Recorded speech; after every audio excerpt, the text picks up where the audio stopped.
Americans particularly have, I'm afraid, a convenience store mentality toward, they want their reformations and they want their final accomplishments the same way they want their coffee, hot and now.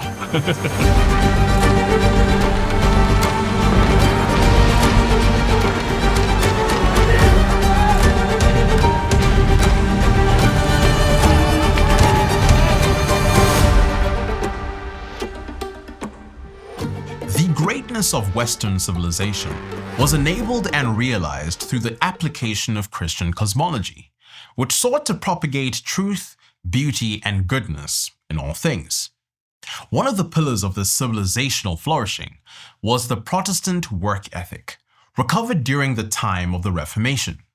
This recovery restored a high view of vocation and established the principle that all work matters to God and carries eternal significance. Work is not to be seen as a necessary evil or a mere consequence of the fall. Man was created to work, created to exercise dominion over the world he was given, seeking to be fruitful in all things. Even as we consider the goal of our salvation, it is for the exercise of good works, as Ephesians 2 verse 10 teaches. We are saved unto good works.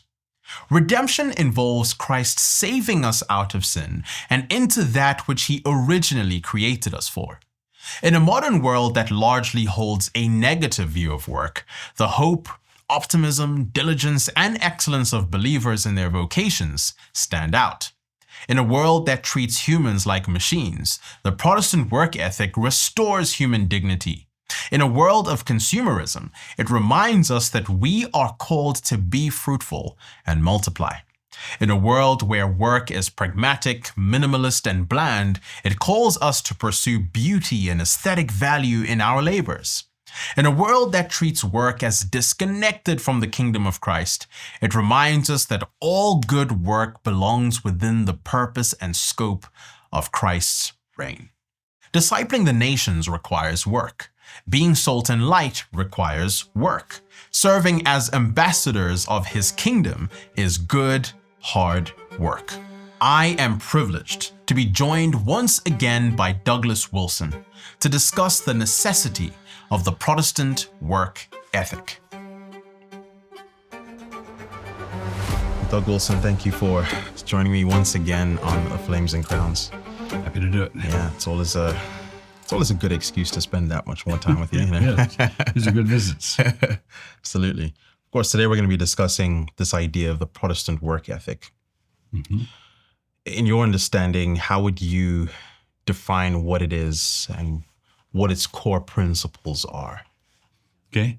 So obviously, biblical work ethic, Protestant work ethic is going to be a biblical work ethic.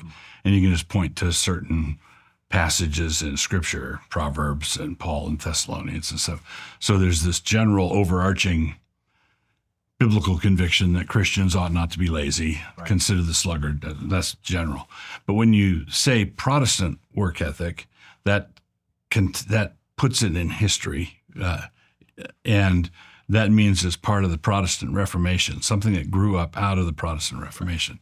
And what I think of when you say Protestant work ethic is I think of medieval art, okay?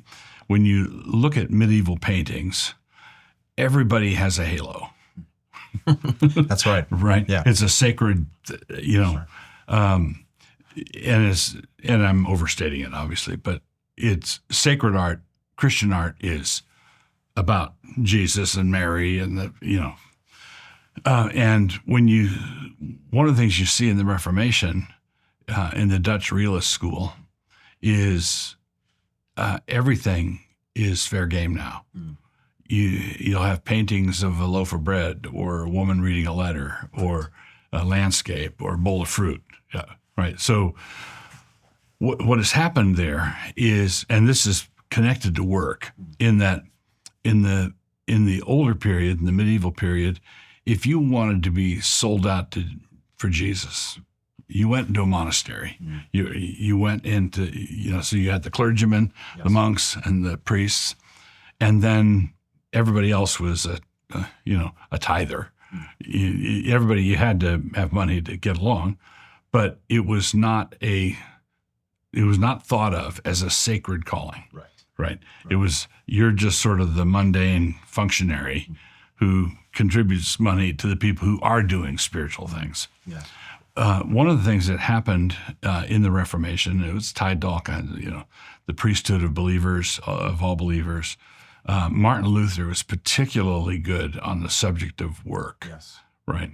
Where he taught that a milkmaid milking the cow was equivalent in the sight of God. Right. It could just as easily be offered up to God as a faithful work as writing a commentary or preaching the gospel would be.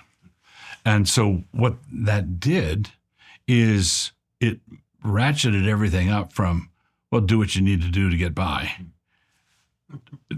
Right. up to, I can glorify God Yeah. by how I till this field, Right. or glorify God by how I manufacture this particular thing. So it became in Romans 12, 1 and 2, present your bodies a living sacrifice, holy and acceptable. That's not just for preachers anymore. Right. You can go to the shop, or you can go out into the field, or you can go sail the seas as a service to God that God will receive as acceptable worship, right? And what that did was it liberated the laity.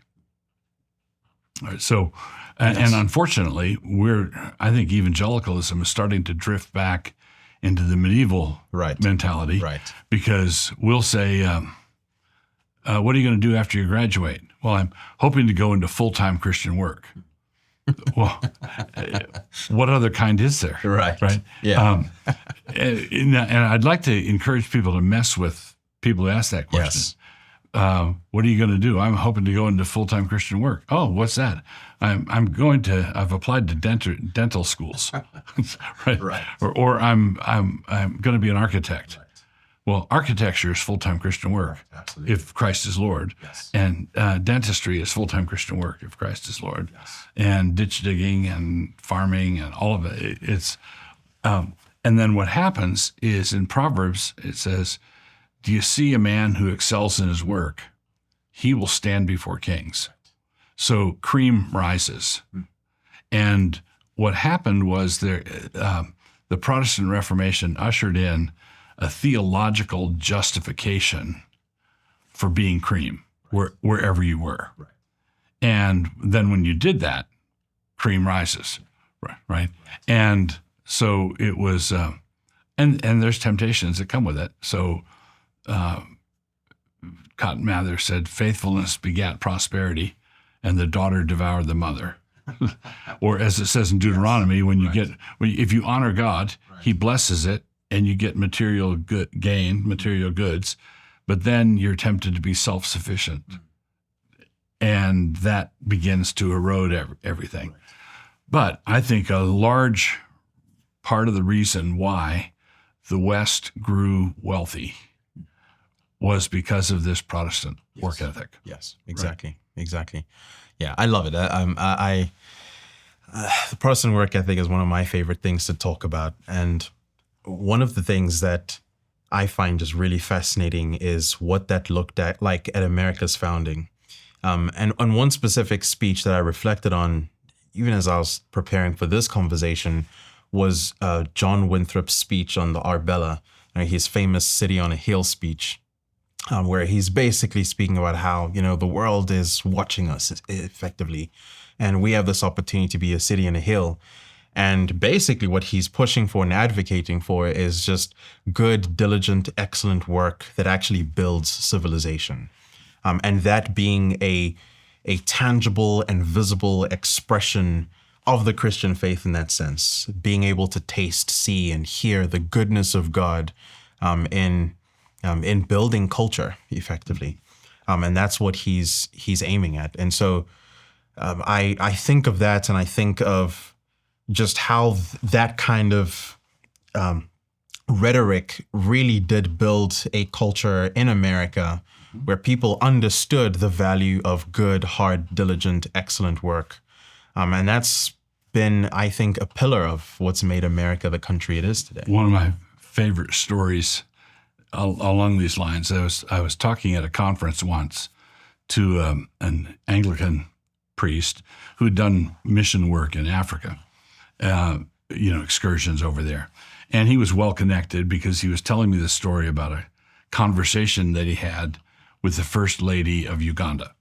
Okay, so he was talking to the First Lady of Uganda, and he asked, "Is there anything you would like me to bring back from the States the next time I come over?" And she said, "Yes." This was back in VHS days, videotapes. And she said, "Yes, I'd like you to bring back videotapes of the Waltons." And the Waltons was a TV show of frontier life back in the day, was some decades ago. But she wanted videotapes of the Waltons. And he said, "The Waltons? Why the Waltons?" And she said, "Well, in them, the men work." Exactly. Right? Right. The men work. Right. Well, in pagan settings, masculinity is going to be displayed somehow. Right. But in pagan settings, one of the most common ways for masculinity and testosterone to manifest is drinking and fighting. Right. Okay. So what happens if you have a society where the men drink and fight? Yeah. Well, it's going to be dysfunctional. Occasionally you might defeat another tribe and hit the jackpot and have some wealth, but the riches. Yeah. But there's a difference between riches and wealth. Right? Mm-hmm. If you joined a pirate ship, you might capture another ship full of gold, but the pirates aren't wealthy; they're just rich, right? Wealth is something that has to be generated and grown and tended, and it requires a work ethic in order to maintain it that way. So what happens when men drink and fight? They sometimes are rich, but most of the time poor. And if men channel their masculine energy into work, civilization building work, what happens is you find wealth, right? And wealth replaces itself. Now, wealth can become an idol, and Jeshurun waxed fat and kicked. Right. That happens, and the Bible's full of cautions about that. But the Bible still tells, "Consider the ant, my son." Yeah. Yes. Consider its ways and be wise. Mm-hmm. Yeah. Very good. It's interesting that you point to masculinity in relation to work, and how that's actually something that God has actually made man to do. Building is something that God has called men to do very specifically. And I think of something like socialism or communism, which on one hand really emasculates men, right? And in order for communism to be realized, you actually need neutered and weak men. But then also there's this aversion to work. It effectively builds a culture of consumerism, where people don't think of themselves as image bearers of God who have the capacity to be fruitful and multiply. There's two stages. One is you create an ethos of consumerism, and then the second stage is you find yourself with nothing to consume. So you've got consumers everywhere and empty shelves. Right. Yeah. Yeah, quite literally. In fact, one of the things that I often think about is this glaring irony of socialist nations who, once they run out of other people's money, have to start depending on those capitalist free market nations in order to stay afloat, right? Like it is a very crazy irony. And yes, you're right. A culture of consumerism is effectively a culture of death. People literally starve to death. And Lady Wisdom, at the tail end of Proverbs 8, Lady Wisdom says, "All who hate me love death." Right. And people who hate wisdom love death in different ways. You have a death wish in abortion. You have a death wish in homosexuality, and you have a death wish in every form of economic collectivism. Exactly. That's a death wish. Right. Right. Yeah. So one of the things that I remember from 5 years ago was, I'm trying to remember the full name. But it was the Smithsonian National Center for African American Heritage something. It's some long name to it. And they had published this chart. Yes, I remember this. Which I think they actually pulled out at some point. But one of the things that they pointed out as a distinctive of whiteness and white culture, and of course, this is a Marxist framing of oppression ultimately, but they put down their Protestant work ethic as a distinct feature of white oppression, basically. And I find that laughable. I mean, alongside something like that, what do you see as some of the prevalent misconceptions people have about work and perhaps the Protestant work ethic?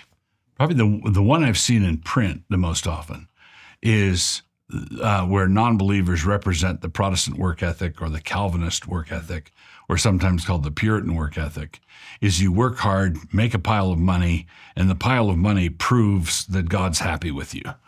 Right. Right. Yeah. You're gonna earn your salvation by being productive and having a lot of money. Right. And I'm sure that there are people who have thought that way, but that's a gross distortion of what Protestant leaders and theologians and preachers would have taught. Yes. Right. If someone comes to Christ and their life is transformed, one of the things that happens is the cocaine bill goes way down. Right. Right. You stop doing things that are wasteful and destructive, yes, and you start turning around and doing things that are productive. Right. And then all of a sudden you have resources you never would have had before. Mm-hmm. And someone watching from the side could say, "Oh, see, you just think God's happy with you because you have money." Mm-hmm. Well, that's an optical illusion. That's a byproduct. That's a byproduct of why you're working. Mm-hmm. Yeah, that's fascinating. Something that comes to mind there, just as you're speaking, is Ephesians 2, verse 10 specifically, which actually makes a direct reference to us being saved unto good works. Not by good works, but unto good works. Right. And I think the flip side of the concern here is just people who tend to think of salvation in that sense as a goal in its own. Punch your ticket to heaven, you're good, as opposed to, well, what were you created for? What does redemption actually realize? And I think Ephesians 2 verse 10 gives us a picture of that. You're saved unto good works. You're meant to be doing something with your salvation. And I think as Christians, we have this tendency to, demonize work. I think, again, one of those consequences of pietism, mm-hmm, which I like to see as the other side of secularism trying to push God out of the public square, pietism saying a hearty amen to that and retreating into its own little corner, mm-hmm, where then things like work begin to be ruled and governed by a secular framework, effectively. Yeah. And I think we need to recover this vision of work as actually being a good thing. And actually that's what Christ, it's part of what he's reconciling us to the Father for, so that we could do good works. Just what's another way that you think is helpful in framing this theologically? So in order to get good at something, to do anything skillfully, right, requires repetition. Yeah. Right. You have to, and if you're, staining you're a furniture maker and you're staining it, and you say, I have to rub this down 28 times. And you're thinking, here I am, created in the image of God. Why am I doing this? Why am I doing this? It sounds more like a Karate Kid reference. Yeah. Yes. And so but repetition is necessary. Yeah. Or a musician practicing scales. Right. And you think, well, what is this for? What is this for? Well, the answer to that is it's for excellence, right? Chesterton said once, anything worth doing is worth doing badly. And I think there's an important wisdom there, but it's only worth doing badly at the beginning, right? You've got to be willing to risk. I'm not going to do it perfectly the first time out. If you want to be a writer, you've got to write a lousy paragraph, and then you got to try again. Then you got to try again. If you're going to be a woodworker, the first thing you make is not going to be it. Right. If you're a musician, it's you listen back to the recordings when you first started out. It's not the way it was. So work, if we are created for work, which I believe that's another thing, Yes. is that work existed before the fall. Absolutely. Work is not the result of the fall. God gave Adam things to do before the fall. If we were created for work, then that means that we were created in a certain measure for the mindless repetition that goes into it. Right. So I think Pascal once said that it's a profound mistake to think that we can do all the time what we can do some of the time. Yeah. And there's a lot of, I call it in my book, Productivity, I call it plodding, just a long perseverance in the same direction. Right. And at the end, you look around and say, oh, this is good. Yes. It's finally good. Finally, yeah. Finally good. So Americans particularly have, I'm afraid, a convenience store mentality toward they want their reformations and they want their final accomplishments the same way they want their coffee, hot and now. Right. So I read somewhere that the average item at a convenience store is consumed within 60 seconds, right? Yeah. Depending on how tough the shrink wrap is. Right. And then when someone looks at their vocation or the promotion that they want to get, or the magnum opus that they want to write, or the painting that they want to paint, or the composition, they want it on convenience store terms. But It's not how it works. It's not how it works. Yeah. Work is a lifelong thing. Yeah, that's so good. I think that idea of the repetitions, and that's how excellence is realized. And I see people as well who are kind of crippled by the idea of not being excellent up front, and therefore they're just not going to ever start anything. And so I think that's an excellent principle there. As I think about like this principle of excellence as well, something I think that makes it, I think, distinct is its sacrificial element. Its selfless approach to work as well. I mean, when you think of, for example, these great feats of architecture like cathedrals, there's a sense in which one has to be selfless in order to envision and actually start building something like that. To build something that you're never going to see the end of is a selfless venture on its own. And you don't sign it. Exactly. Right. That's a good point. Yes. Right? Yes. Yeah. Yeah. How would you speak to that? Just this idea of, I think what I'm basically describing is love, in a sense, right? Love as a key component of excellence in this regard. How should we be thinking about this? Love ought to be the motivation for everything we do. As the two great commandments are love God with all your heart, soul, mind, and strength. Well, what do I expend my strength on? My work. Yeah. So I'm supposed to love God with whatever it is I'm doing out there. So I can't exert strength toward heaven. Right? Yes. I can't go out in the field to pray and say, God, here's my strength. There's nothing to push against.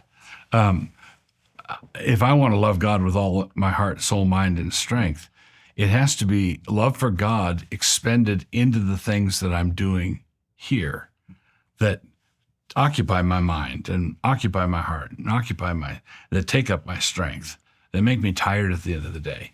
So Paul says in 1 Corinthians 15:58 that your labor in the Lord is not in vain. Okay, so everything registers, everything lands that we do. And so, and the Bible teaches this explicitly. When did we ever visit you in prison? Well, when you visited the least of these.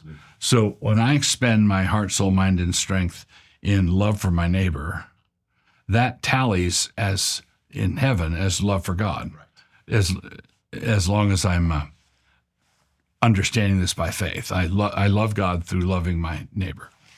And loving your neighbor doesn't mean sitting there and radiating love rays at them like heat from a stove. Right. It means doing things, giving things, tangible things. And the Bible teaches that too. If you see someone in need and you say, be warmed and filled, and don't do anything to help them, what good is it? So, but in order to have the wherewithal to give the person, the person who is less advantaged or underprivileged, in order to give him that, I must have it. Exactly. And if I haven't worked, I don't have it. Right? And Paul even says, this is just shows up everywhere. In Ephesians, he says, let the thief steal no longer, but rather work with his hands so that he might have something to give to those who are in need. So Paul says, stop stealing, which is just draining everybody's resources. Work with your hands, which contributes to the net wealth. And it gives you something that you can overflow with, that you can give to someone in need to prevent them from being tempted to steal, right? Another important aspect of the work ethic, and one of the enemies of ideological enemies of a Protestant work ethic, is zero-sum thinking. And a zero-sum game imagines that whatever resources we have is like a pie here on the table between us. And if I cut the pie and I cut a bigger piece for me, that's a smaller piece for you. Right. Okay. Yeah. If I get more, then you get less. That's zero sum. And there are some circumstances that really are zero sum. Two men courting the same girl. Right. Right. Right. It's a zero sum game for somebody. Yes. If the girl says yes to one, she says no to the other. Exactly. So zero sum situations do occur in the world. But socialists and communists and egalitarians think of wealth universally. They think of wealth in zero-sum terms. So when they see some rich guy on the hill in a mansion, they say, see, he's swanking around with a big piece of pie, and the poor guy down in the village doesn't have any. And he doesn't have much because that guy took it all. That guy took it all. Yeah. That's zero-sum thinking. Right. In a biblical work ethic, with a Protestant work ethic, we believe and trust God that as we work faithfully, the pie grows. Yes. Right. Right. The pie grows. And so consequently, I can have an entrepreneur or a capitalist or someone who has an invention and builds something, and he's got a nice house on the hill and he's got a big piece of pie. Well, 100 people in the town that are employed by him have a piece of pie at all. Right. Because of what he did, Yes. right? Because the pie grew. And so another way of coming at the same principle is the envy that drives economic egalitarianism. And that's what it is envy. The envy wants to say, well, we have a big problem with income inequality. And so I'd say, suppose I've got someone right at the poverty threshold here, and this is the American poverty threshold, which is, right. There are two kinds of poverty. There's relative poverty, and there's absolute poverty, right? Absolute poverty means that you're going to die later this week because of lack of food or lack of medicine, and you're living in a cardboard box, right? That's absolute poverty. Relative poverty in America means that you have one car instead of two. You have a 3-bedroom house instead of a 5-bedroom house. Right. You rent rather than own. Right. Yeah. Yeah. So, but let's say you've got a guy at the poverty level in America, and then you've got a wealthy guy. And in this thought experiment, I tell people, I'm going to put a magic wand in front of you. And if you hit that button, every poor person in town is going to be, in real terms, 2 times better off tomorrow. They had one car, they're going to have 2 cars. They have 1,000 square foot house are going to have a 2,000 square foot house. It's a magic button. And all you have to do is press the button, and they are in real terms, 2 times better off. And they would look at me through squinty eyes and say, okay, what's the catch? There's always a catch. And I say, well, the catch is that every rich person in town is going to be 10 times better off. Yeah. Okay? Right. Now, because if you press that button, what you've just done is increased income inequality. Right. Right? Yes. They were this far apart, and now they're this far apart. Yeah, exactly. So you've increased income inequality, and if you hesitate to push that button, then you're the problem, right? Envy is eating you up. Yes. Now, circling back around, we know that wealth doesn't come from pushing buttons, Exactly. right? But you want an economic zone, an economic area that functions, that sees that increase of income inequality, provided everybody's better off than they were before. Yes. Income inequality is not a problem. Exactly. It's only a problem if you're envious. Right. And Exactly. right. Right.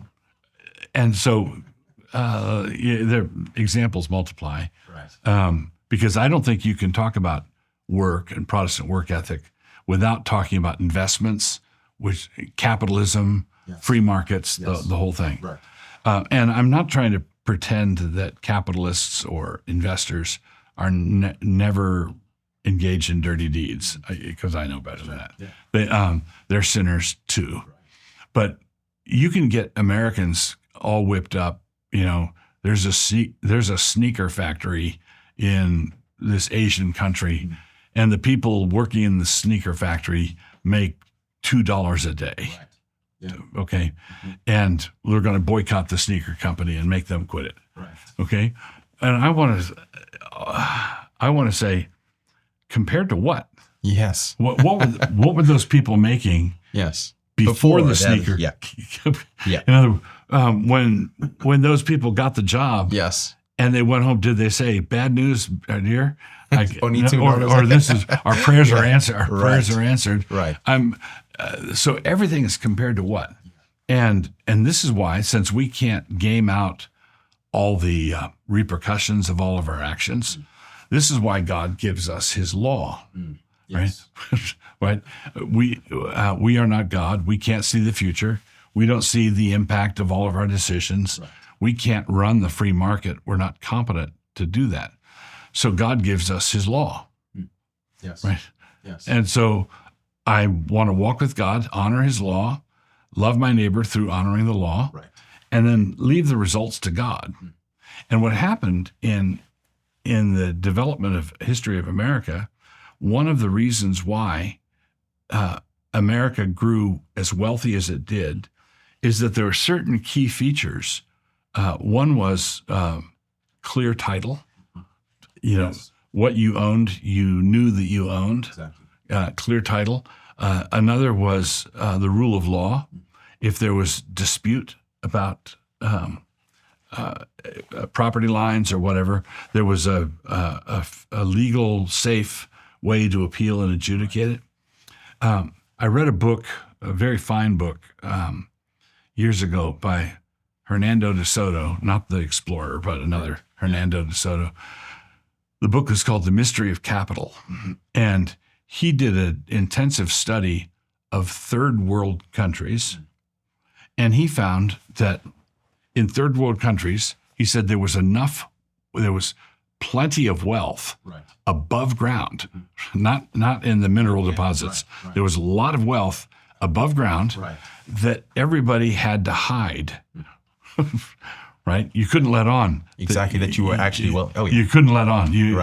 Because as soon as you let on, if someone started to rise, it was like crabs in a bucket. Right. You know, they pull them back in. Yeah. And one of the things that was a great blessing in America is that if someone started to rise, they could do so in public and not be pulled down, not be attacked, not be robbed, not be pillaged.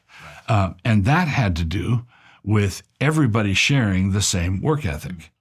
So the assumption, when you saw someone getting ahead, the assumption was not, I bet he's cheating. Exactly. Or I bet he's a thief, or I bet it was. Yeah, in fact, in Africa, third world countries, the assumption there would be there's some sort of witchcraft at play. Sorcery. Yeah, sorcery. Exactly. And here, there was a whole, in the 19th century, there was a whole genre of stories for kids and books that were rags to riches stories. And and the assumption was, if he's getting ahead, he must be hustling.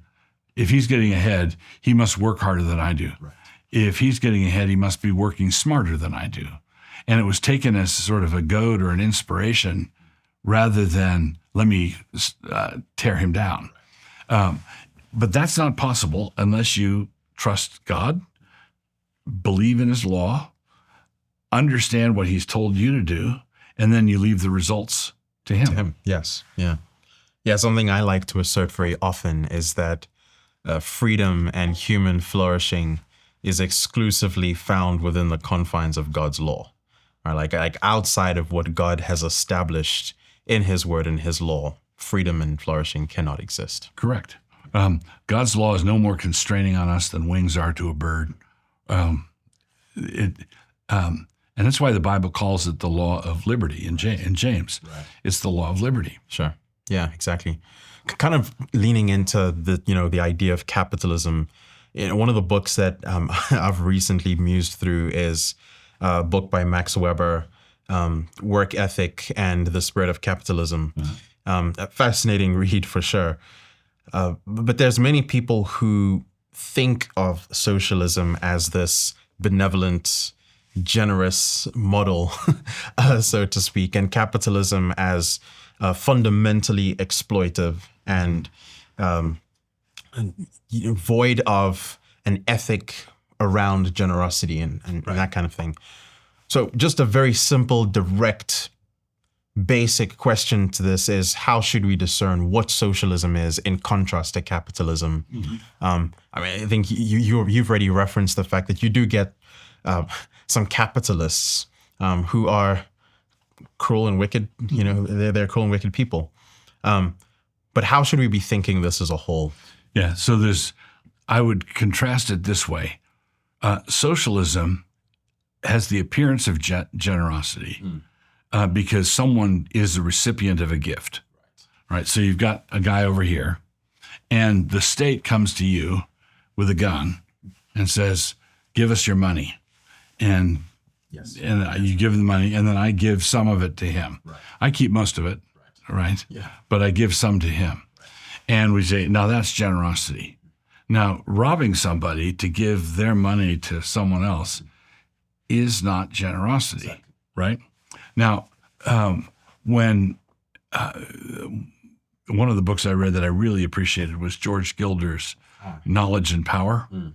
And I think it's the last chapter or the last two chapters, he has a wonderful description of how capitalism is love. Mm. Yeah. Right? You have to deny yourself in the present. Right. You have to be future oriented. You have to be thinking about how to serve the needs of others. Right? Now, when a capitalist, a greedy capitalist, is misbehaving, provided he's obeying the law, just laws, his misbehavior, his greed, would be categorized as sinful but not criminal. Right. Okay. So if I have a job and I get paid, and I'm cackling all the way home, look at all the money I've got, and I think too much of my money. That money is honestly gained, right. But I've got an idolatrous attitude toward it. Right. Okay. So I'm sinning. But sins and crimes are not the same thing. Exactly. Okay? So a landowner who is guilty of a crime would be what James talks about, where the laborers who worked in your fields, the wages you failed to pay them are crying out against you. Well, that's criminal. That's a criminal activity. So when a capitalist or a big corporation breaks a contract with a little operation or a little guy, and they say, deal with it. We've got lawyers, and you don't have lawyers. Right. That's not just sinful, but criminal. Yes. And nobody should be in favor of that. Yeah. But most capitalists, even the ones who are unregenerate and don't know God, understand that they have to serve the customer. Right. Yes. In order for the customer to come back around tomorrow, right? And so capitalism is, instead of an inducement to selfishness, it's an inducement to self-sacrifice. Right. The capitalist might not love you, but he has to act like he does. Exactly. Right? Exactly. Right. So if I go into a fast food joint and everybody says, "Good morning, Yeah. How are you doing? Have a nice day," I know that came from corporate. Right. This is the vibe that we're going to have in our. Not necessarily the goodness of their hearts. Not necessarily the goodness of their hearts, right. But they're having to act as though they're interested in you. Right. And it generates a much more pleasant atmosphere. Yeah. So hard work generates wealth. Hard work makes it possible to give to others. And if I'm insistent on being able to give to someone who's downtrodden, but I'm not working hard and neither is anybody else, then I'm going to have to start hunting people who are hiding their wealth. Right. I'm going to have to start hunting the 1%. Yes. Okay? But if we confiscated all the money of the 1%, it would probably run the federal government for 10 minutes. Right. Right? Yes. The bulk of the money is coming from middle class. Yeah, that's precisely middle class people.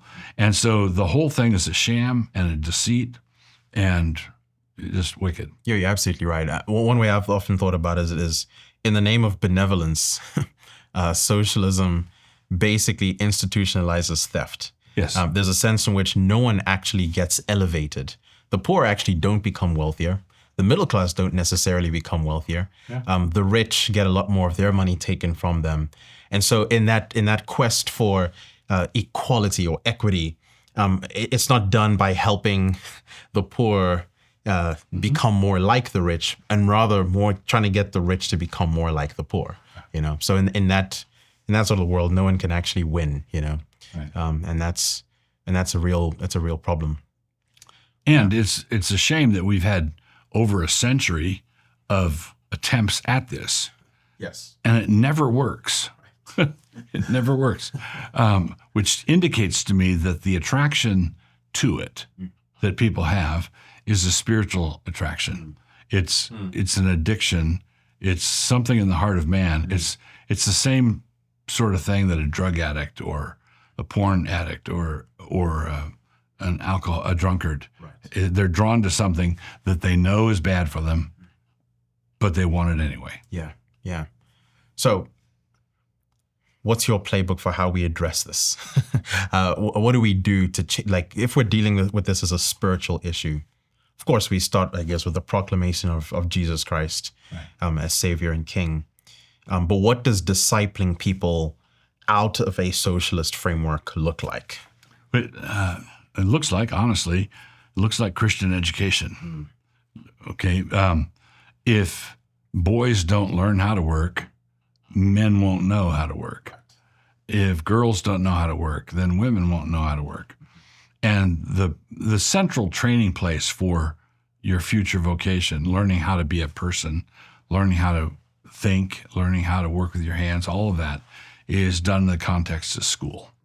And so as a education advocate, classical Christian education advocate, I would say if we want to turn this thing around, we have to have schools where the kids learn the value of hard work. Right. And if you have we see the degradation of standards all across our society.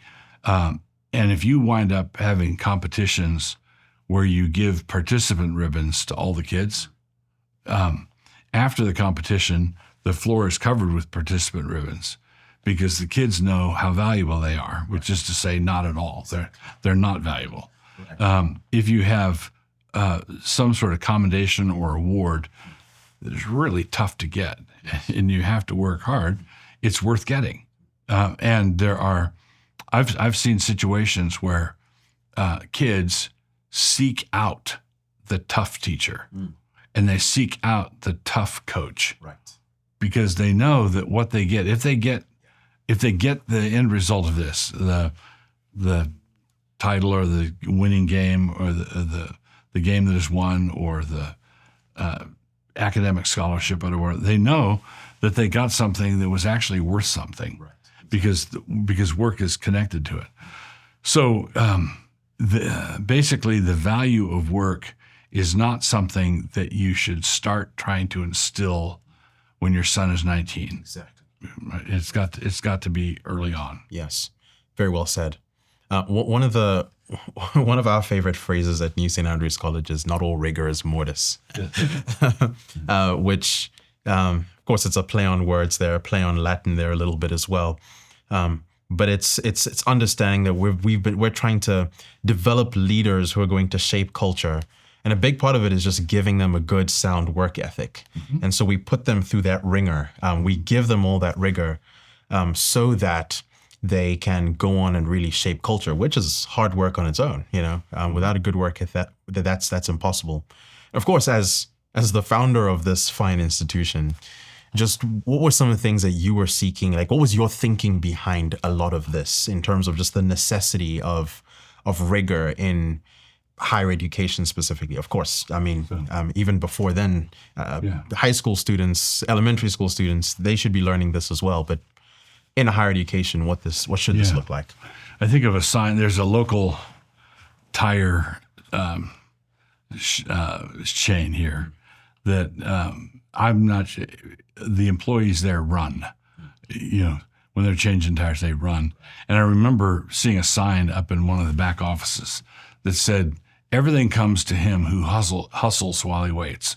Yeah. Right. So hustle. Right. So what happened was, when I grew up through the government school system, and as I started to reflect on what I had received, I realized that I had never really been made to work. I just sort of drifted through, cruised through, was never pressed, it was, and I didn't protest at the time, right? I think I was just started drifting at the time, but later on, I think I was ripped off, Right. Because that's a time when you have all kinds of opportunities to build habits and to learn things, and I came to the conclusion that I had been ripped off, and I wanted a education for my kids. When we started having kids, I wanted an education for my kids that was not like the education I had received. Right. Yeah. And so we built Logos School, and it was a K through 12 program, and our kids went through, and it was a good, thriving experience for them. All of that's great. When my oldest daughter was a senior, she did really well on her standardized tests, and started to get mailings from Christian colleges around the country. I don't know how they got the address, but we started getting these brochures. And some people may have heard me say this before, but I was concluding from all the brochures that were mailed to us that the purpose of Christian higher ed in America was to make lifelong friends, ride horses, and eat pizza. Right. Right. That's the pitch. The pitch was a year-long summer camp. Right. Come here and have boatloads of fun. Yes. Come here and For $40,000 a year. yeah, for now, I have no doubt that they did in fact eat pizza and may have ridden horses and did make lifelong friends, and I'm not against any of those things. But that's not what a college education is for. Nobody was saying, if you come here, we're going to make you work like a dog. If you come here, we're going to make you read more books than you ever thought about reading in your life. And stand up straight, by the way. Right. Yeah. and here's your books. And in the early years, NSA, they just recently did this again, where they made a stack of all the books. We were just talking about this earlier today. I kid you not. Yeah. So if you come here for all 4 years, you're going to read, this is what you're going to read. And it will have been worth your while to come here. Why? Because you worked. And when we give you a diploma, we're giving you a diploma that recognizes actual achievement. And the work ethic that you was instilled in you, is going to be something that stays with you for the rest of your life. Yeah, absolutely. Yeah, very well said. Connect to this idea of work ethic. One of the things that I've been musing over for a little while now is how much you can learn about a culture in its exercise of leisure. So on one hand, sure, you can look at how hard people work, but what people do with their leisure is often a very good tell of what of how they live their lives and the sort of characters that they are. How do you propose we ought to think of something like leisure? And I'm interested to know what leisure for Doug Wilson looks like. Okay. So I would draw a difference between rest and recreation, okay? Or there are different ways, and there are innocent ways you can use all these terms, but a negative leisure culture is going to be a culture given over to entertainment. Okay, make us laugh, so if every weekend you're windsurfing or skiing or you're just chasing adventures, and there's not anything wrong with any one of those activities. But if it's a culture of being given over to it, where you're simply serving yourself, that's not healthy long term. If you work hard for 6 days, if you are, and you go to bed tired in the evening, Right. and you do that for 6 days, and then you worship the Lord on the seventh day, and you take a nap Sunday afternoon, or you put your feet up and rest. Rest is something that goes together with work, Right. like salt and pepper go together, or ham and eggs go together. Rest and work are companions. Okay, and so there's a difference between resting from productive labor and entertainment, which is often a distraction from I hate my job. My job is lousy, but at least I've got my sitcoms to look forward to tonight. You kind of see your job as a way to finance all those things. Yeah. As an end. Right. You're making the wrong thing. The cart and the horse are backwards. Yes. And so I want to, and what I want to do is I want to rest. In the old covenant, you worked for 6 days and rested for 1.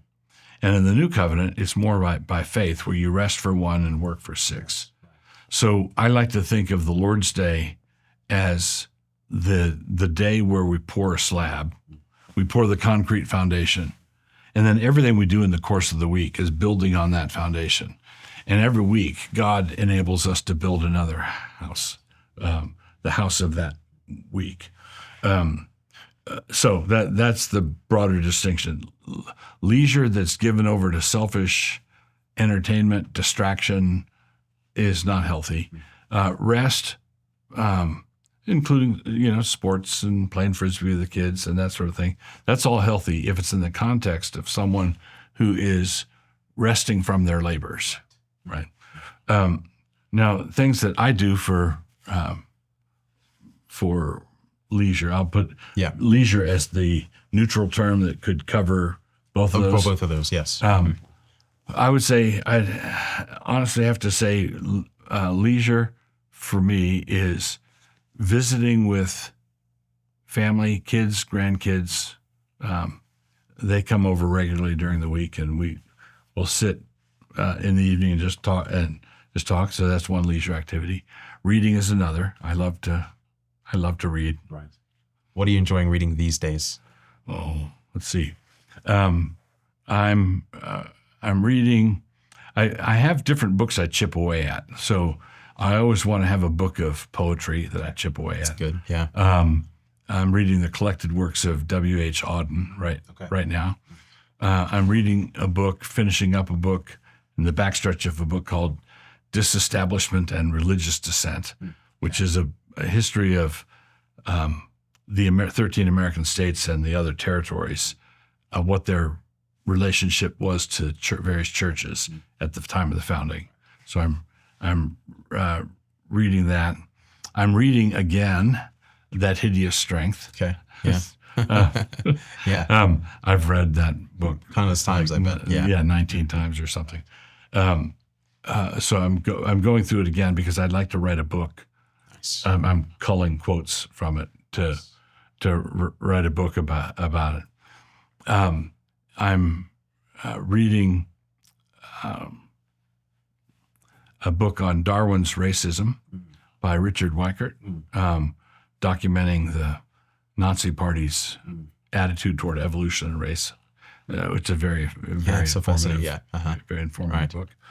I'm reading a book written by William Brewer, who was the Supreme Court Justice, Chief Justice at the end of the 19th century, on America's Christian history. So he was the justice that presided over the Holy Trinity case in 1892 that decided that America was a Christian nation. Yeah. So I'm reading that. That's really good. Well, Doug, it's always good to converse with you. For this season of the show, I like to end with a toast. And I like to have my guests call out the toast. So what would you like to toast to today, Doug? Okay. To the blessings of hard work. Amen.